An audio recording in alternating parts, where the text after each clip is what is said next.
Hi guys, my name is Aga. I started my story with PTE back in September 2016. So I started with different PTE center and I took my course after I given my exam after 1.5 months of preparation, and my initial result was pretty high. It was like 74 both in reading and listening, then 77 in writing, and in speaking it was 68. So I thought, okay, I'm pretty close. But then unfortunately I've tried a couple more times and my points started to drop down. So I started to be concerned, what's going wrong? Maybe I should try IELTS. I was like very down. I thought, okay, maybe I was lucky for the very first time. And yeah, I started to practice for IELTS, but it wasn't a good idea, so I don't recommend you.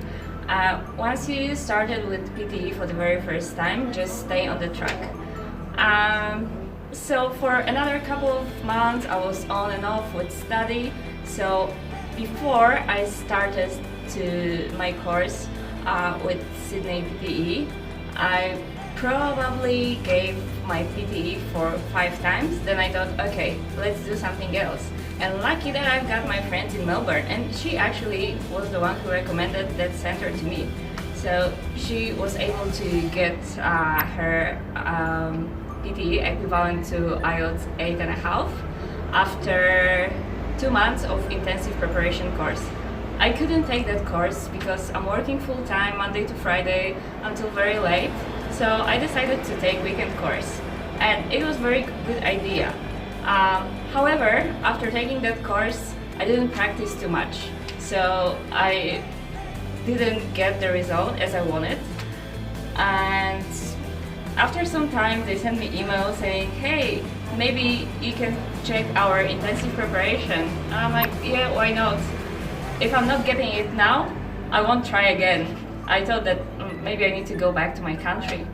But then, after very first lesson, I knew that that's it. So they emphasis on practice. They told us what is very important in which section. And I've done like overall summary of my results. So I put the brackets for my results, thinking, okay, so in speaking, I need to improve 15 points up. In reading and listening, probably it's between 5 and 10. My writing is pretty good, so yeah, maybe put it on the side, and then if I have some time before the exam, I can go back to it. And that's what I've done. So the classes helped me a lot, especially the examples that they gave us, and I love it that we went through everything together and we just analyzed every single thing. So really, it's not only about practice but also about understanding. For example, in reorder paragraph, what are the types of reorder paragraphs, what are the rules.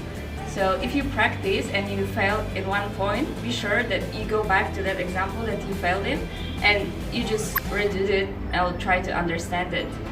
And yeah, then my last attempt, it was 7th time, lucky 7. I've been waiting on my results for probably 3 weeks, and yeah, I was a bit doubtful. I thought, oh, I failed in speaking again because speaking was my lowest.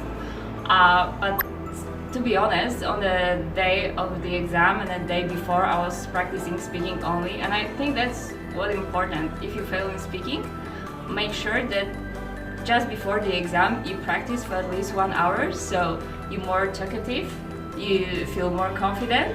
Have some coffee, Powerade, it always helps, and yeah, good luck. That's it.